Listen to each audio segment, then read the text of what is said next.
आइए दोस्तों, हमारे यूट्यूब चैनल एस मास्टर में आपका स्वागत है। आज हम कक्षा 10 के एनसीईआरटी मैथ प्रश्नावली 1.2 को हल करेंगे। इसके पहले मैंने एनसीईआरटी मैथ प्रश्नावली 1.1 का पूरा संपूर्ण हल कर दिया है, आप उस वीडियो में जाकर देख सकते हैं। तो यह हल करते हैं प्रश्नावली 1.2 को। चलिए देखते हैं पहला सवाल कहता है निम्नलिखित संख्याओं को अभाज्य गुणनखंडों के गुणनफल के रूप में व्यक्त कीजिए। कहता है अभाज्य गुणनखंडों के गुणनफल के रूप में व्यक्त कीजिए, यानी हमें संख्याएं दी गई हैं और हमें क्या करना है, अभाज्य गुणनखंडों के गुणनफल के रूप में व्यक्त करना है। तो अभाज्य एक प्रकार की संख्या होती है, वह संख्या होती है जो केवल एक से कटे और अपने आप से कटे, उसे अभाज्य संख्या कहते हैं। तो जैसे मैंने लिखा कोई संख्या 2, तो हमने 2 लिखा, तो 2 किससे कटेगी, 2 से कटेगी, 2 एक के 2, और फिर 2 किससे कटेगी, 1 से कटेगी, 1 दूनी 2, यानी अगर 2 को हम भाग लगाएंगे तो 2 सिर्फ किससे कटेगी, 2 से कटेगी, और किससे कटेगी, 1 से कटेगी। तो यानी 2 क्या है, एक प्रकार की अभाज्य संख्या है, और सबसे छोटी अभाज्य संख्या 2 होती है। और सबसे छोटी अभाज्य संख्या क्या होती है, 2 होती है, और सबसे छोटी भाज्य संख्या 4 होती है। तो अभाज्य संख्या उसे कहते हैं जो केवल 1 से कटे और अपने आप से कटे, उसे अभाज्य संख्या कहते हैं। तो चलिए सवाल को अब हल करते हैं। तो पहला सवाल है 140, तो मैंने यहाँ लिखा हल। अब 140 का हम गुणनखंड करेंगे तो किससे कटेगा, 2 से कटेगा। तो 2 7 14 और 2 शून्य शून्य, फिर 2 से काटेंगे तो 2 3 6, 2 5 10, फिर इसको 2 से कटेगा नहीं, 5 से काटेंगे तो 5 7 35, फिर 7 से काटेंगे 7 1 के 7, ये कट गया। अब इसमें देखेंगे किसका जोड़ा बन रहा है, तो 2 का जोड़ा बन रहा है, 5 7 का जोड़ा नहीं बन रहा है, तो हम क्या लिखेंगे, 2 का जोड़ा बन रहा है, यानी 2 की पावर 2 और गुणे क्या 5 और गुणे क्या 7, ये हमारा क्या हो गया आंसर। यानी 2 का जोड़ा बना तो 2 की पावर 2 और गुणे 5 गुणे 7, लीजिए हमारा अभाज्य गुणनखंडों के रूप में व्यक्त हो गया। तो यह हमारा हो गया आंसर। अब हल करेंगे दूसरा क्या है, 156 का हम गुणनखंड करेंगे तो किससे काटेंगे, 2 से काटेंगे। पहले 2 से काटेंगे तो 2 7 14 और 2 8 16, फिर 2 से काटेंगे तो 2 3 6 और 2 9 18, फिर अब किससे कटेगा, 3 से कटेगा। तो 3 से काटेंगे, 3 1 के 3 और 3 3 का 9। फिर देखिए ये क्या है, एक अभाज्य संख्या है, तो यानी कि ये किससे कटेगी, अभाज्य संख्या से ही कटेगी। ये सिर्फ 1 से कटेगी और अपने आप से कटेगी। तो किससे, 13 से काटेंगे तो 13 1 के 13, किसका जोड़ा बना, 2 का जोड़ा बना, 3 13 अकेला रह गया। हम क्या लिखेंगे, 2 की पावर 2 और गुणे 3 और गुणे क्या 13, ये हमारा हो गया आंसर। अब हल करेंगे तीसरा पॉइंट क्या है, 38 25, यानी 3825। इसको किससे काटेंगे, 2 से कटेगा नहीं, 5 से काटेंगे। तो 5 से काटेंगे, 5 7 35, बचा कितना 3 32, तो 5 6 30 और 5 5 25, फिर 5 से काटेंगे तो 5 1 के 5 और 5 5 25 और 5 3 15। अब किससे कटेगा, 3 से कटेगा, तो 3 5 15 और 3 1 के 3, फिर इसको काटेंगे 3 से तो कितनी बार जाएगा, 3 1 के 3, फिर 3 7 21, फिर 17 से काटेंगे तो 17 1 के 17, 17 1 के 17। अब देखिए किसका जोड़ा बन रहा है, 5 का जोड़ा बन रहा है, 3 का जोड़ा बन रहा है, 17 अकेला है। तो हम यहाँ पर क्या लिखेंगे कि 5 की पावर 2 और गुणे 3 की पावर 2 और गुणे क्या 17, ये हमारा क्या हो गया आंसर हो गया। तो 5 की पावर 2 गुणे 3 की पावर 2 गुणे 17, ये हमारा हो गया आंसर। 2 पॉइंट और हैं, इसको मिटाने के बाद हम हल करते हैं 2 पॉइंट को और।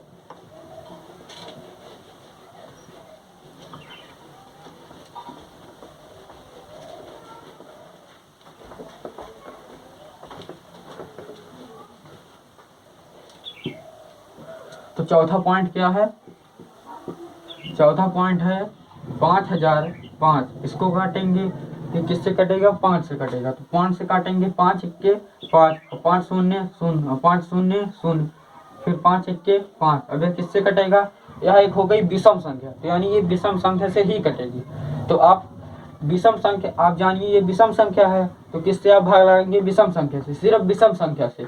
अगर आप सम संख्या से इसमें भाग लगाएंगे, सम संख्या से नहीं कटेगी, तो विषम संख्या से लगाएंगे। 2 क्या है, एक सम संख्या है, 3 क्या है, एक विषम संख्या है, 3 से कटेगी नहीं कटेगी। 3 का विभाजित होने का नियम 2 से लेकर 11 तक आप जरूर याद रखिए, क्योंकि अगर आप 2 से लेकर 11 तक विभाजित होने का नियम याद रखते हैं तो आपको कोई भी संख्या काटने में, यानी आपको कोई भी अभाज्य गुणनखंड के रूप में व्यक्त करने में आपको बहुत सहायता मिलेगा। तो इसलिए आप 2 से लेकर 11 तक विभाजित होने का नियम जरूर याद रखिए। तो यह संख्या किससे कटेगी? 7 से कटेगी। 7 1 के 7 और बचा कितना? 3। तो 7 चौक 28, बचा कितना? 2। तो 7 अतिरिक्त 21। अब किससे कटेगी? 11 से कटेगी। तो 11 1 के 11 और 11 3 14, तो बचा कितना? 3। तो 11 3 33। 13 क्या है? एक अभाज्य संख्या है, तो यानी 13 किससे कटेगी? सिर्फ 13 से ही कटेगी। 13 1 के 13, तो क्या हो जाएगा? बराबर कितना? 5 गुणे 7 गुणे 11 गुणे 13। यानी यहाँ पर किसी का जोड़ा नहीं बन रहा है, तो हम क्या करेंगे? इस संख्या को ऐसे उतार लेंगे। तो पांचवा पॉइंट क्या है? 74 29, यानी पांचवा पॉइंट। तो पांचवा पॉइंट काटेंगे, किससे कटेगा? 17 से कटेगा। 17 से किससे कटेगा? 17 से। तो 4 बार जाएगा, 17 चौके 68। अगर 5 बार जाएगा तो ज्यादा हो जाएगा, इसलिए 17 चौके 68। 4 बार जाएगा तो बचा कितना? 6, हो गया 62। तो कितनी बार जाएगा? 17 चौके 68, ज्यादा हो जाएगा, 3 बार जाएगा। 17 3 51। तो 51 में से 62 मतलब 62 में से 51 घटाएंगे, कितना बचेगा? 11। तो 11 यहाँ पर हो जाएगा, पहले यहाँ पर लेकर जाएगा 17 3 51। उसके बाद यहाँ बचा कितना? 11। तो 17 7 119। फिर किससे काटेंगे? फिर कटेगा या 19 से। किससे कटेगा? 19 से। तो कितनी बार जाएगा? 19 दूनी 38। 3 बार जाएंगे तो ज्यादा हो जाएगा, तो 19 दूना 38। फिर कितना बचेगा? 5 बचेगा। कितना बचेगा? 5। तो यहाँ पर हो जाएगा 57। तो 19 3 57। फिर 23 से काटेंगे, तो 23 1 23। इसमें कोई जोड़ा बन नहीं रहा, तो क्या लिखेंगे? 17 गुणे 19 गुणे कितना? 23। ये हमारा क्या हो गया? आंसर। पांचों पॉइंट हल हो चुके पहले, यानी पहले सवाल में 5 पॉइंट से पांचों पॉइंट हल हो चुके। अब हल करेंगे दूसरा पॉइंट।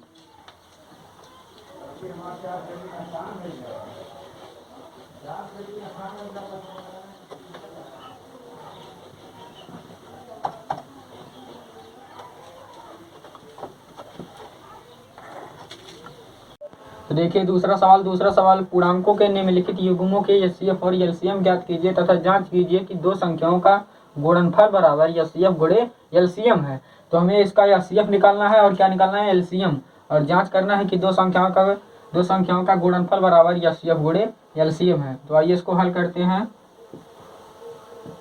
यहाँ मैंने लिखा हल, तो पहले इसका निकालेंगे एचसीएफ बराबर, अब इसका निकालेंगे एचसीएफ। तो 91, फिर 26 से इसको भाग देंगे, तो 26 दूनी 52, 26 3 78। 3 बार जाएगा, यहाँ पर बच जाएगा कितना? यहाँ पर बचेगा 3, यहाँ पर बचेगा 1।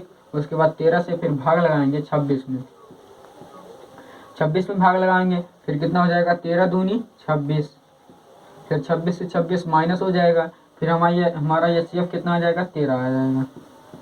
13 आ जाएगा हमारा एचसीएफ। अब इसका निकालते हैं क्या? एलसीएम। तो यहाँ पर लिखेंगे एलसीएम बराबर, अब इसका एलसीएम निकालेंगे, कितना है? 26 है और कितना है? 91 है। तो इसको किससे काटेंगे? 13 से काटेंगे। 13 से काटेंगे तो 13 दूनी 26 और 13 सते 91। फिर 2 से काटेंगे तो 2 1 के 2, फिर यहाँ पर 7 हो जाएगा। फिर 7 से काटेंगे तो 7 1 के 7 और 7 1 के 7। फिर हमारा 1 आ गया नीचे। तो अब इसका इन सभी संख्याओं का गुणा कर लेंगे, तो 13 और गुड़ी कितना? 2 और गुड़ी कितना? 7। 13 दूनी 26, 13 दूनी 26 और 26 को 7 से गुणा कर लेंगे, कितना आ जाएगा? 26 को 7 से, तो 7 छक 42, 42 के 2 हासिल कितना? 4 और 7 दूनी 14, 14 4 कितना हो जाएगा? 18। यानी कितना हो जाएगा हमारा एलसीएम जो आ जाएगा कितना? 182। यानी हमारा एलसीएम कितना आ गया? 13 आ गया। एलसीएम कितना आ गया? 182 आ गया। अब हमें सवाल में क्या करने को दिया है कि जांच कीजिए कि दो संख्याओं का गुणनफल बराबर एचसीएफ गुणे एलसीएम है। अब हमें जांच करना है कि दोनों संख्याओं का गुणनफल और दोनों संख्याओं का एलसीएम गुणे एचसीएफ है कि नहीं है। तो इसको सूत्र से करेंगे। किससे करेंगे? सूत्र से। यहाँ पर लिखेंगे एच सी एफ बराबर कितना आया था? 13। जिसका एक सूत्र होता है, इसका सूत्र होता है प्रथम संख्या गुणे द्वितीय संख्या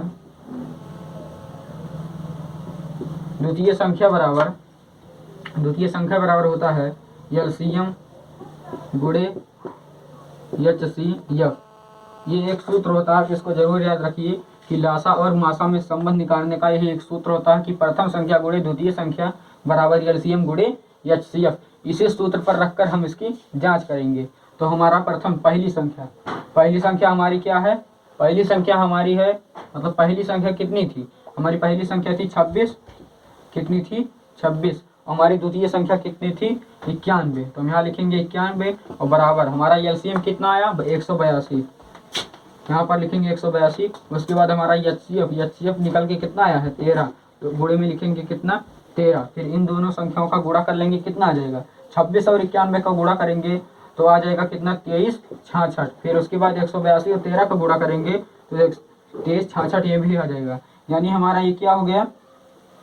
हमारा लेफ्ट हैंड साइड और राइट हैंड साइड यानी दोनों हमारा क्या है? समान है। तो हमारा ये जांच हमारा सिद्ध हो गया। तो ये पहला पॉइंट लग गया। अब दूसरा पॉइंट लगाते हैं।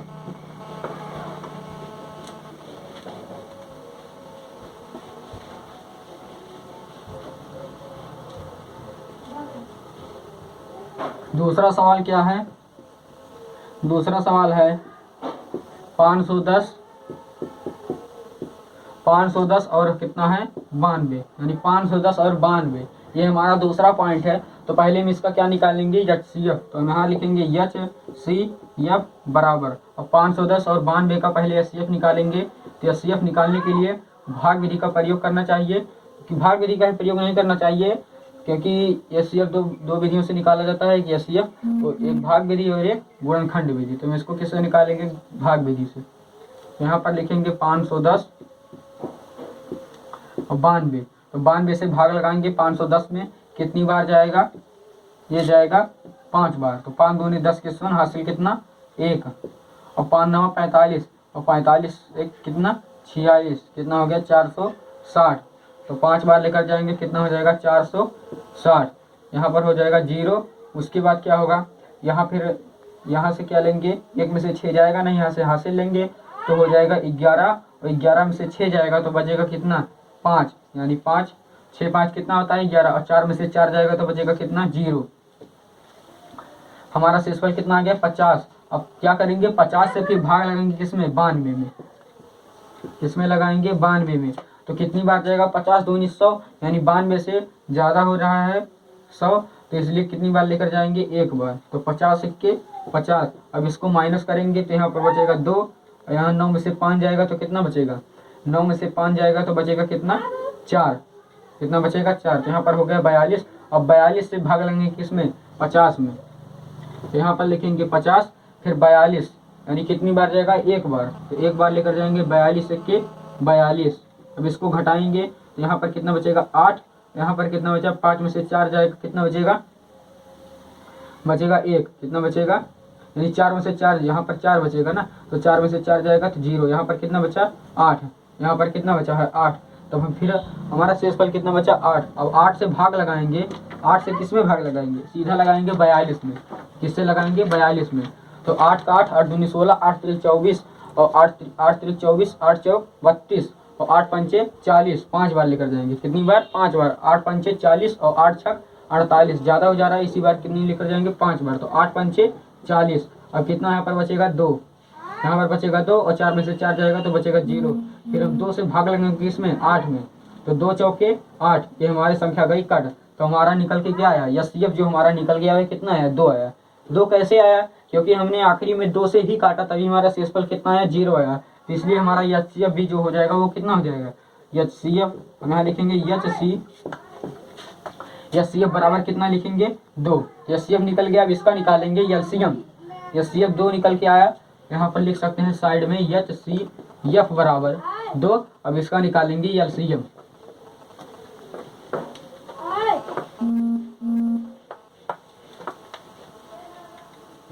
कितना है? यहाँ पर लिखेंगे 510, कामा में लिखेंगे कितना? 92। पहले काटेंगे 2 से काटेंगे तो 2 दूनी 4 और 2 पंचे 10, फिर यहाँ पर गया तो 2 पंचे 10, फिर कामा लगाएंगे, फिर 2 चौके 8, फिर यहाँ पर 2 छक्के 12, फिर किससे काटेंगे, फिर 2 से काटेंगे क्योंकि 46 2 से कट रहा है, 255 नहीं कटेगा। तो इसलिए जब तक कोई संख्या एक अंक से कटती जा रही है तब तक उसको काटिए, उसके बाद नहीं काटना चाहिए। तो 2 से फिर काटेंगे तो ये तो कटेगा नहीं, इसको यही लिख देंगे 255। फिर इसको काटेंगे 2 दूनी 4 और 2 तिहाई 6। अब काटेंगे किससे, 5 से। तो 5 से काटेंगे, 5 पच्चे 25 और 5 एक्के 5, तो 23 तो कटेगा नहीं। अब किससे काटेंगे, तो 5 1 6 और 3 2 5, यानी 5 1 6। फिर हम 3 से काट सकते हैं इसको, 3 से काटेंगे कितना आ जाएगा, 3 3 दूनी 6, 3 सते 21 और 23 के 23 ऐसे उतार देंगे। फिर 3 से काटेंगे तो 3 9 27, फिर कामा, फिर यहाँ पर लिखेंगे 23। फिर किससे काटेंगे, 9 आ गया, फिर यहाँ पर फिर हम इसको 3 से काटेंगे तो 3 त्रिका 9, फिर कामा लगाएंगे, फिर कितना हो जाएगा 23, यानी 23 क्या है, एक अभाज्य संख्या है। तो 23 को ऐसे रहने देंगे क्योंकि 23 सिर्फ 23 से ही कटेगा, तो 23 को ऐसे रहने देंगे। फिर इन संख्याओं का हम क्या करेंगे, आपस में गुणा करेंगे। तो आपस में गुणा करेंगे, देखिए 2 का जोड़ा बना, 2 का जोड़ा बना, तो यहाँ पर लिखेंगे कि बराबर 2 गुणे 2 और गुणे 5 और गुणे कितना 3, फिर गुणे 3, फिर गुणे 3 और गुणे फिर कितना 23, यानी 2 2 बार आया, 5 1 बार आया, 3 3 बार आया और 23 हमारा 1 बार आया। अब इसका आपस में गुणा करेंगे, 2 दूनी 4 और 4 पंचे 20, फिर 20 तिहाई 60, फिर 60 तिहाई 180, फिर 180 से 3 में गुणा करेंगे, 180 गुणे कितना करेंगे 3, तो 3 शून्य 0 और 8 त्रिक 24, 8 त्रिक 24 और 24 के 4 हासिल कितना 2 और 3 1 के 3 3 2 5, यानी 540 आया, 540 आया। 3 शून्य 0, 8 त्रिक 24 के 4 हासिल 2 और 3 1 के 3 3 2 5, 540 कितना आया 540। और 540 को गुणा करेंगे किसमें, 23 से, 23 से गुणा करेंगे 540 में, 3 शून्य 0 और 3 चौके 12 12 के 2 हासिल 1 और 3 पचे 15 1 16, फिर 2 से, फिर 2 शून्य 0 और 2 चौके 8 और 2 पंचे 10, तो 0 2 8 6 14 14 के 4 हासिल 1 1 1 2 और 1 कितना आ गया 12, यानी 12 420 कितना आया हमारा, जो हमारा एलसीएम निकल के आया, एलसीएम बराबर कितना आया हमारा 12 420, कितना आया 12 420, ये हमारा आया कितना एलसीएम आया।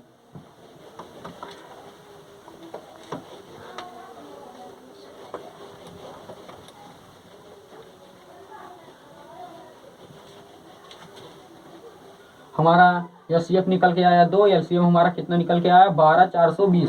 अब हमें क्या करना है, वही जांच करना है। तो जांच करने के लिए हमें वही फिर सूत्र प्रयोग करना होगा, पहली संख्या गुणे दूसरी संख्या बराबर एलसीएम गुणे एचसीएफ। तो पहली संख्या हमारी क्या है, पहली संख्या है हमारी 510 और फिर गुणे दूसरी संख्या क्या है 92 है, यहाँ पर लिखेंगे 92 बराबर, फिर उसके बाद एचसीएफ, यानी एचसीएफ हमारा कितना निकल के आया 2, फिर गुणे लिखेंगे, फिर उसके बाद 12 420, यानी 12 420, ये हमारा क्या निकल के आया है एलसीएम, ये हमारा क्या निकल के आया है एचसीएफ। अब क्या करेंगे 510 गुणे 92 करेंगे और 2 गुणे कितना करेंगे 12 420 को आपस में गुणा करेंगे, तो कितना आ जाएगा, चलिए गुणा करते हैं।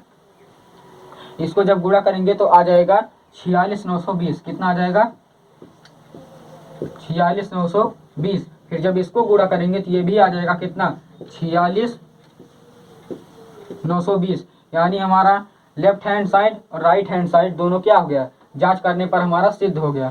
तो हमारा यहीं पर हो गया क्या, ये हो गया हमारा आंसर, यानी हमने सिद्ध कर दिया और इसका एचसीएफ भी निकाल दिया और इसका एलसीएम भी निकाल दिया। अब चलते हैं तीसरा पॉइंट हल करने, क्योंकि इस दूसरे सवाल में 3 पॉइंट है, जो पहला पॉइंट हल हो चुका, दूसरा पॉइंट हल हो चुका, अब हल करेंगे तीसरा पॉइंट। तो तीसरा पॉइंट क्या है 336 और 54। अब इसका हम क्या निकालेंगे, पहले एचसीएफ निकालेंगे, क्या निकालेंगे एचसीएफ, यहाँ पर लिखेंगे एचसीएफ बराबर, अब निकालेंगे पहले इसका एचसीएफ, तो 336 को अंदर लिखेंगे, उसके बाद 54 से लगाएंगे इसको भाग। अब देखते हैं कितनी बार जाएगा, तो कितनी बार जाएगा, पहले लेकर जाते हैं 3 बार लेकर जाते हैं, तो 4 तिहाई 12 12 के 2 हासिल कितना 1 और 5 तिहाई 15 15 1 16 162, 162 कम है और लेकर जाते हैं, 5 बार लेकर जाते हैं तो 5 चौके 20 के शून्य हासिल कितना 2, 5 पच्चे 25, 25 दो 25 दो 27, तो 27 यानी 270, 270 भी कम है, लेकर जाते हैं कितनी बार 6 बार। तो 6 चौक 24, 24 के 4 हासिल कितना 2 और 6 पंचे 30, 30 दो 32, कितना आ गया 324। 5 6 बार लेकर जाएंगे कितना आएगा, 6 बार लेकर जाएंगे आ जाएगा 324, कितना आ जाएगा 324।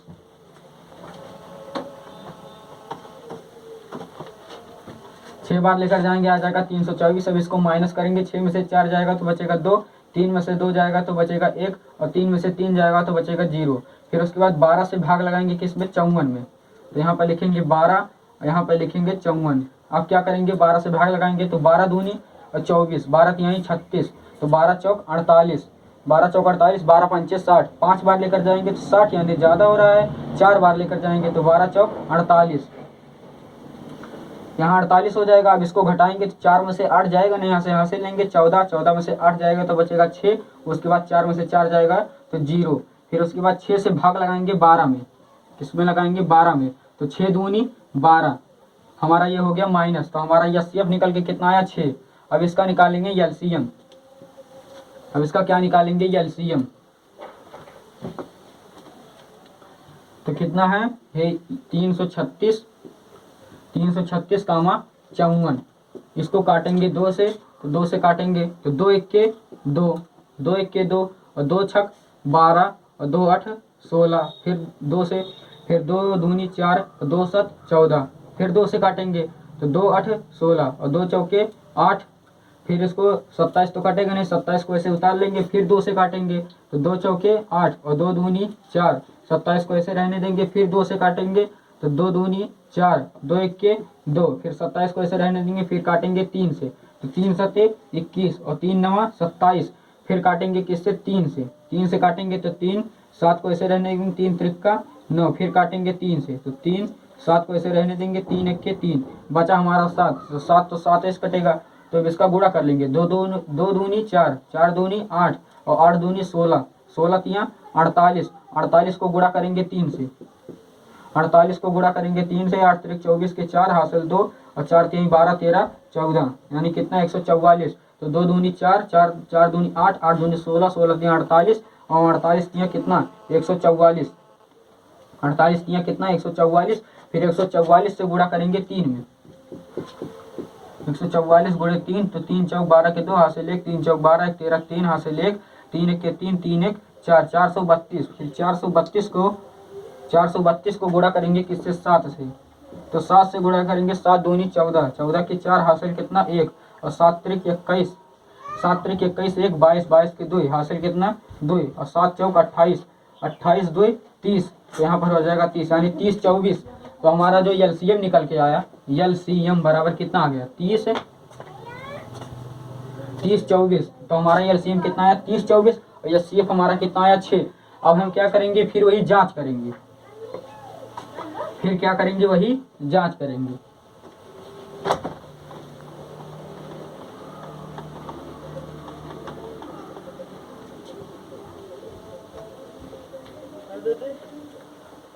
यहाँ पर लिखेंगे एच सी एफ बराबर कितना हो गया 6, हमारा एचसीएफ कितना निकल के आया 6, एलसीएम कितना निकल के आया 3024।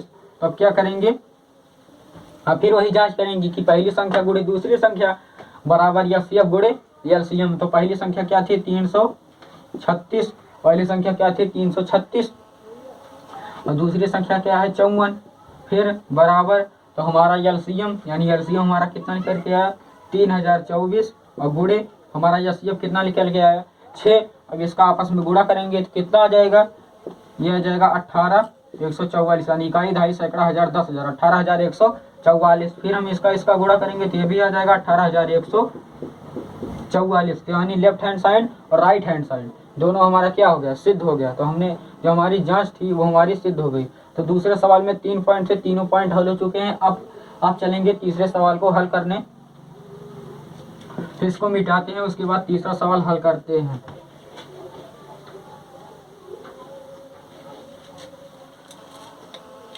तीसरा सवाल है अभाज्य गुणनखंड विधि द्वारा निम्नलिखित पूर्णांकों का एचसीएफ और एलसीएम ज्ञात करना है।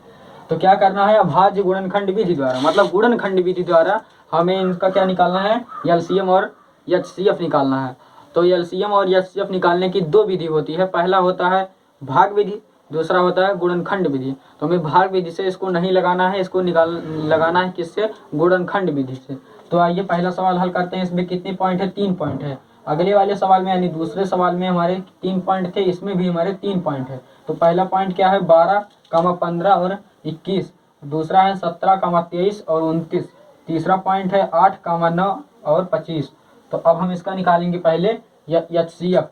क्या निकालेंगे पहले इसका, एचसीएफ। यहाँ लिखेंगे एचसीएफ बराबर, अब गुणनखंड विधि द्वारा इसका निकालना है। यहाँ पर लिखेंगे 12, 15 और कितना, 21। तो क्या करेंगे, इसका गुणनखंड करेंगे। तो 2 दूनी 4, 2 दूनी 4 और 4 तिहाई 12, यानी अभाज्य गुणनखंड इसका बनाना है। तो अभाज्य संख्या वह होती है जो केवल एक से कटे और अपने आप से कटे, उसे अभाज्य कहते हैं। तो हमारा अभाज्य ही तो गुणनखंड है, क्योंकि 2 है तो 2 1 से कटेगी और 2 से कटेगी, 2 1 से कटेगी, 2 से कटेगी, 3 1 से कटेगी और सिर्फ 3 से कटेगी। हमारा क्या हो गया, अभाज्य गुणनखंड। तो इसी तरह हमें इसका अभाज्य गुणनखंड बनाना है।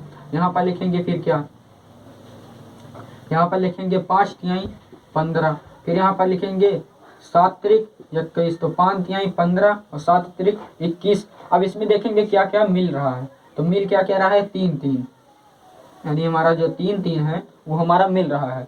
तो हमारा एचसीएफ कितना आ जाएगा, 3। एचसीएफ हमारा कितना आ जाएगा, 3। अब इसका निकालेंगे क्या, एलसीएम।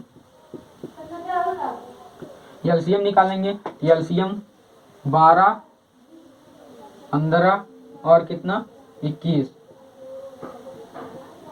यहाँ पर वही गुणनखंड फिर बन जाएगा। 2 दूनी 4 और 4 तिहाई 12, फिर 5 तिहाई 15 और 7 त्रिक 21। तो इसमें मिल क्या रहा है, 3। मासा और लासा में दो एक चीज का बहुत अंतर होता है कि अंतर क्या होता है कि मासा निकालते समय हमें जो जो संख्याएं मिल रही हैं हमें सिर्फ उन्हीं को लिखना चाहिए। और लासा में क्या होता है कि जो जो संख्याएं मिल रही हैं पहले आप उनको मिला लीजिए, फिर उसके बाद क्या करिए कि जो जो संख्याएं नहीं मिल रही हैं उनका भी आप आपस में गुणा करिए। तो इसमें हम क्या करेंगे, देखिए 3 मिल रहा है, यहाँ पर लिखेंगे 3, तो 3 तो मिल ही रहा है। अब इसके बाद इन भी संख्याओं का आपस में गुणा करेंगे। तो 2 गुणे 2, फिर गुणे कितना 2, फिर गुणे कितना 5, फिर गुणे कितना 7।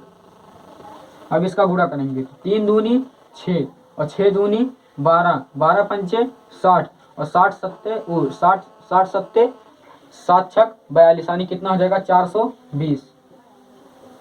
कितना हो जाएगा इसका एलसीएम बराबर कितना हो जाएगा 420 और एचसीएफ कितना हो जाएगा 3। ये देखिए पहले का निकल गया, पहले का एचसीएफ कितना आ गया 3 और एलसीएम कितना आ गया 420। हम निकालेंगे इसी तरह दूसरे का।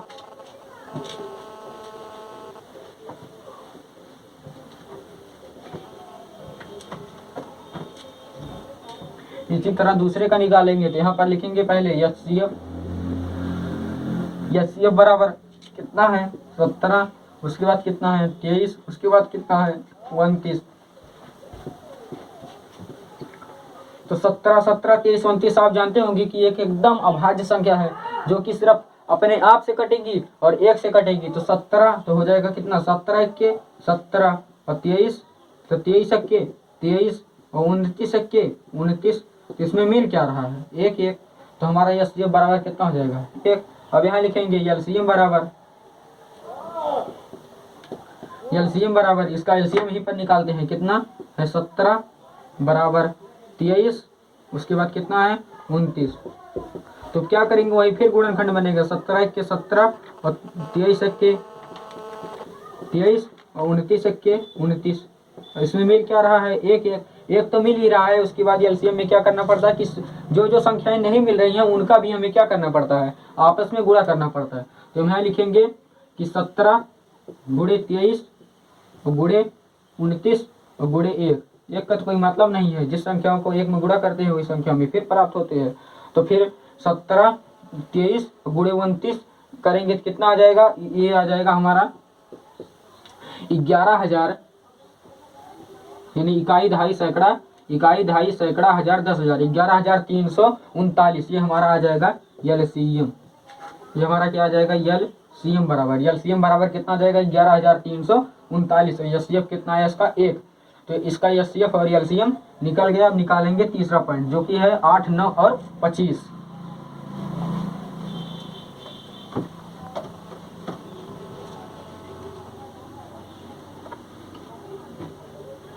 तीसरा पॉइंट क्या है, 8 है, 9 है, 25 है। तो पहले इसका निकालेंगे क्या, एचसीएफ बराबर,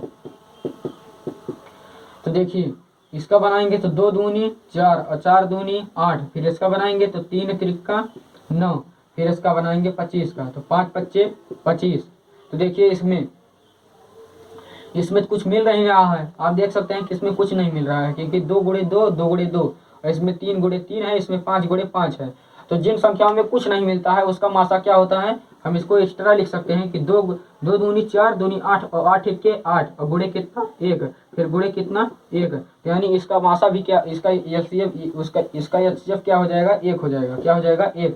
जिस आप ध्यान दीजिए कि जिस संख्या में अगर हम किसी संख्या का गुणनखंड विधि द्वारा अगर हम किसी संख्या का एचसीएफ निकालते हैं, अगर उसमें कोई भी गुणनखंड मिल नहीं रहा है तो हम बाद में 1 लगा सकते हैं अपने आप से, उसके बाद हम इसको 1 1 को मिला देंगे, तो हमारा एचसीएफ बराबर कितना हो जाएगा 1 हो जाएगा। अब हम क्या निकालेंगे इसका एलसीएम, अब क्या निकालेंगे एलसीएम, एलसीएम निकालेंगे कितना है 8, 9 और कितना है 25। एलसीएम में तो ऐसा होता नहीं है, एलसीएम में क्या होता है कि जो जो संख्याएं मिल रही हैं पहले आप उनको मिला लीजिए, उसके बाद जो संख्याएं नहीं मिल रही हैं आप उनका भी आपस में क्या करिए, गुणा करिए। तो देखिए क्या हो जाएगा 2 दूनी 4 2 दूनी 4 दूनी 8, फिर 3 त्रिका 9, फिर 5 5 पच्चे 25। तो इसमें तो कुछ मिल नहीं रहा है, उसके बाद हम क्या करेंगे इन सभी संख्याओं का आपस में गुणा कर लेंगे, तो कितना हो जाएगा 2 गुणे 2 गुणे 2, तो 2 गुणे 2 दूनी, इसको सीधा लिख सकते, इसको सीधा लिख देंगे 8, इसको सीधा लिखते हैं 8 और 3 त्रिका 9, यहाँ पर लिखते हैं 9 और 5 पच्चे 25, यहाँ लिख देते हैं 25। तो 8 9 9 8 72, और 72 से 25 में गुणा करेंगे तो कितना आ जाएगा 1800, कितना आ जाएगा 1800। ये हमारा हो गया आंसर, यानी हमारा जो निकल के आया एलसीएम, एलसीएम बराबर हमारा कितना निकल के आया 18। तो देखिए इसमें 3 पॉइंट थे, तीनों पॉइंट हल हो चुके, तीनों पॉइंट का हमने एलसीएम और एचसीएफ निकाल दिया। अब हल करते हैं चौथा पॉइंट, मतलब चौथा सवाल।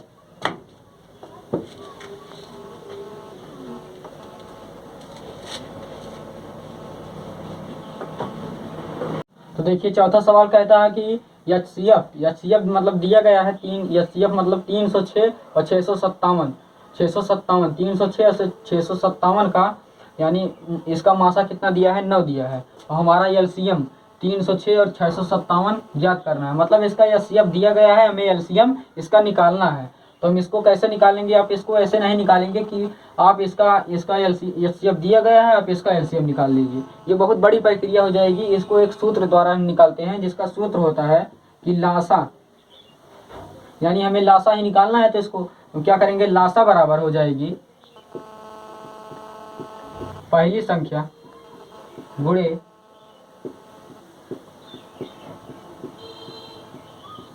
दूसरी संख्या और बटे में हो जाएगी हमारी मासा। तो लासा बराबर पहली संख्या गुणे दूसरी संख्या बटे मासा। तो हमारा लासा निकालना है हमें, तो यहाँ पर लिखेंगे बराबर पहली संख्या क्या है 306, यहाँ पर लिखेंगे 306, और दूसरी संख्या कितनी है 657, यहाँ पर लिखेंगे 657 मासा, यानी मासा इसका दिया हुआ है, तो मासा कितना दिया हुआ है 9, यहाँ पर लिखेंगे 9। फिर देखिए क्या क्या कट रहा है, फिर इसको काटेंगे तो 3 त्रिका 9 और 3 1 के 3 और 3 0 0 और 3 दूनी 6, फिर इसको काटेंगे 3 1 के 3 और 3 त्रिका 9, फिर यहाँ पर कितना बचा, फिर 3 चौक के 12, यहाँ पर कितना आ गया 34 और गुणे कितना 657। अब क्या करेंगे 34 और 657 का 34 और 657 का गुणा कर लेंगे तो कितना आ जाएगा 22 आ जाएगा, 22 और कितना 38, यानी 2200, यानी 22,338। ये हमारा आ जाएगा एलसीएम बराबर, एलसीएम बराबर कितना आ जाएगा 22,338। ये बहुत छोटा सवाल था, इसको एक सूत्र द्वारा हम अगर हम अभी इसका वो निकालते, मतलब इसका एलसीएम निकालते, बहुत बड़ी प्रक्रिया हो जाती, इसलिए इसको सूत्र द्वारा निकालते हैं कि लासा बराबर पहली संख्या गुणे दूसरी संख्या बटे मासा। अगर हमें इसका मासा निकालना होता तो हम क्या करते हैं, तो हम लिखते हैं मासा बराबर पहली संख्या गुणे दूसरी संख्या बटे में क्या होता है, लासा।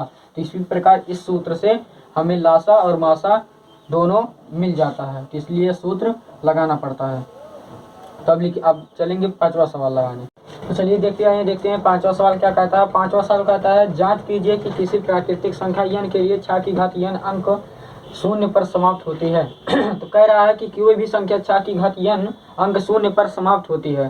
तो इसका मैंने हल लिखा। हल मैंने क्या लिखा कि यदि कोई संख्या शून्य पर समाप्त होनी चाहती है तो उसका अभाज्य गुणनखंड में कम से कम एक बार 2 गुणे 5 के रूप का आना चाहिए। यानी हम जब किसी भी संख्या का गुणनखंड, मतलब हम किसी भी संख्या का जब अगर कोई भी संख्या शून्य पर समाप्त होना चाहती है, जब हम उसका गुणनखंड करेंगे तो कम से कम एक बार 2 गुणे 5 के रूप का आना चाहिए। इसलिए मैंने 6 का पहले फैक्टर किया। जब 6 का फैक्टर किया तो कितना आया, 2 गुणे 3, यानी यहाँ पर 2 गुणे 5 का रूप का नहीं आया। अब यह भी कह सकते हैं कि 2 की पावर n या 5 की पावर m के रूप का आना चाहिए। तो इसीलिए मैंने 6 का फैक्टर किया, कितना है, 2 गुणे 3, यानी 2 गुणे 5 के रूप का नहीं आया। तो यह संख्या शून्य पर नहीं समाप्त हो सकती है। तो इसलिए मैंने लिखा कि 6 का गुणनखंड करने पर यह 2 गुणे 5 के रूप का नहीं है। हाँ, कहाँ ये 2 गुणे 3 के रूप का आया है, 2 गुणे 5 के रूप का तो आया नहीं है। तो इसलिए मैंने लिखा कि 6 का गुणनखंड करने पर यह 2 गुणे 5 के रूप का नहीं है, अर्थात यह कभी शून्य पर समाप्त नहीं हो सकती किसी भी प्राकृतिक संख्या n के लिए। तो पांचवें सवाल का हल यही हो गया। अब चलते हैं हल करने 6वां सवाल।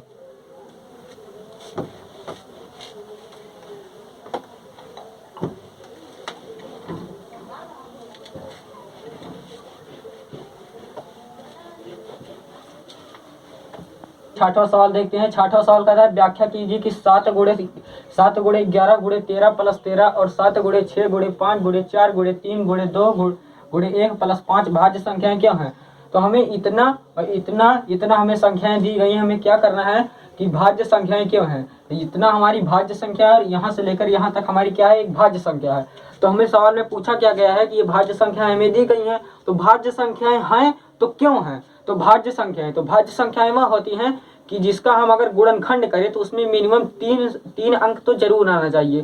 3 अंक से ज्यादा तो आ ही सकता है, लेकिन मिनिमम जो उसका मिनिमम मान होता है वो 3 अंक तक आना चाहिए। जैसे मैंने लिखा कोई संख्या 4, तो अगर हम 4 का फैक्टर करेंगे तो 2 से काटेंगे तो 2 दूनी 4, फिर हम इसको 4 से भी काट सकते हैं और किस संख्या से काट सकते हैं, 1 से काट सकते हैं। तो इसमें मिनिमम कितने अंक आए, 3 अंक आए।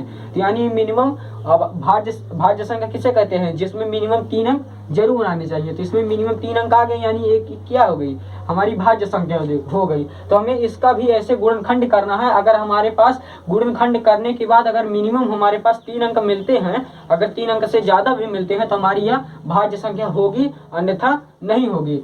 होगी तो है, ये हमें सिर्फ सिद्ध करना है कि क्यों है। तो सबसे छोटी भाज्य संख्या क्या होती है, 4 होती है। ये परीक्षा में बहुत पूछा जाता है कि सबसे छोटी भाज्य संख्या क्या होती है। तो सबसे छोटी भाज्य संख्या क्या होती है, 4 होती है। और सबसे छोटी भाज्य संख्या क्या होती है, 2 होती है। तो चलिए इसको हल करते हैं।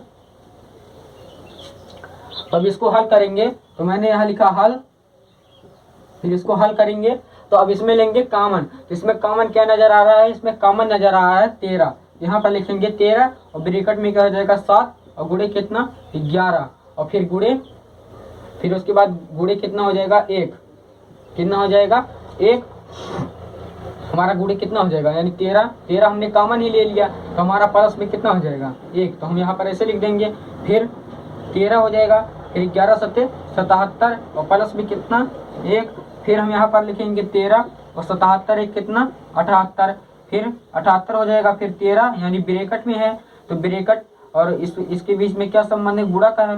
तो आप कहेंगे तो 13 और गुणे 78 के द्वितीय संख्या आया है, तो 3 अंक संख्या कहाँ है, तो 1 हम ले तो सकते हैं अपने मन से ना कि 13 गुणे 78 गुणे 1 तो हम अपने मन से ले सकते हैं। तो इसमें मिनिमम कितने अंक है, 3 अंक है, यानी ये भाज्य संख्या है। तो मिनिमम 3 अंक आ गए, यानी ये भाज्य संख्या 1 है। अब इसी तरह इसका गुणनखंड करेंगे तो इसका गुणनखंड, इसमें कॉमन क्या है, तो देखिए 7 गुणे 6 गुणे 5 गुणे 4 गुणे 3 गुणे 2 और गुणे 1 प्लस 5। तो इसमें कॉमन क्या है, इसमें कॉमन है 5।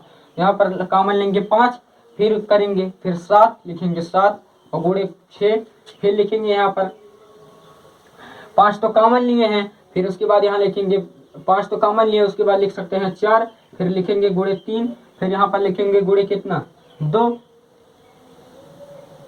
यहाँ पर लिखेंगे पहले 3, फिर उसके बाद यहाँ पर कितना लिखेंगे 2, फिर यहाँ पर गुणे में लिखेंगे 1, फिर यहाँ पर 1 है तो यहाँ पर हम लिख सकते हैं कि कितना, यहाँ पर हम लिखेंगे कि प्लस कितना 1, यानी प्लस में 5 है तो प्लस में कितना हो जाएगा 1 हो जाएगा।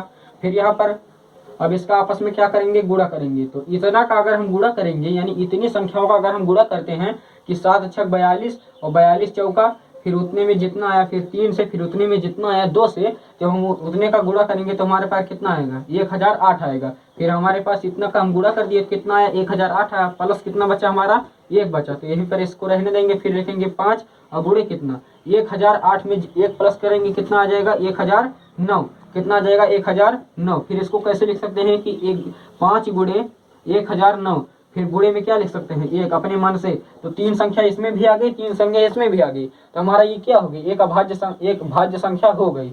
तो इसमें पूछा था कि भाज्य संख्या है तो क्यों है, इसलिए है क्योंकि इसमें मिनिमम 3 अंक आ गए हैं, इसलिए हमारी भाज्य संख्या ये है। तो 6वां सवाल हल हो चुका। अब हल करते हैं 7वां सवाल।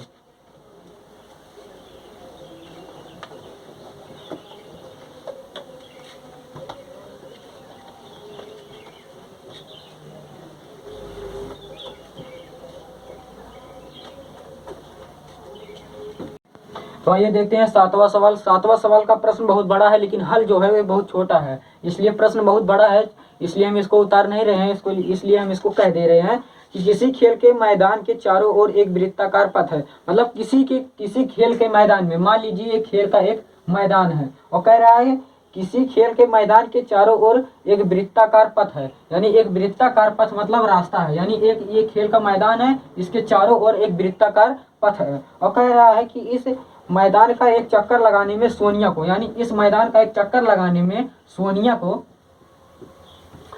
को कितने मिनट लगते हैं 18 मिनट लगते हैं। सोनिया को लगते हैं 18 मिनट। फिर कहता है सोनिया को 18 मिनट लगते हैं, जबकि इसी मैदान का एक चक्कर लगाने में रवि को, यानी सोनिया एक चक्कर लगाती है 18 मिनट में, और रवि इसी चक्कर को 12 मिनट में, यानी सोनिया इस चक्कर को 18 मिनट में पूरा करती है, रवि इस चक्कर को 12 मिनट में पूरा करता है। तो कह रहा है लगाते हैं, मान लीजिए वह दोनों एक ही स्थान और एक ही समय पर चलना प्रारंभ करते हैं। मान लीजिए कि वो एक ही समय के साथ चलना प्रारंभ करते हैं और एक ही स्थान से ही चलना प्रारंभ करते हैं, एक ही दिशा में चलते हैं और एक ही दिशा में चलते हैं, तो कितने समय बाद वे पुनः प्रारंभिक स्थान पर मिलेंगे। कह रहा है कि सवाल कह रहा है कि वो दोनों एक ही स्थान पर कब मिलेंगे। तो ऐसे सवालों को हल करने के लिए क्या करना पड़ता है, इनका लासा निकालना पड़ता है। क्या निकालना पड़ता है, एलसीएम, यानी इनका एलसीएम निकालना पड़ता है। तो हम 12 और 18 का क्या निकालेंगे, एलसीएम।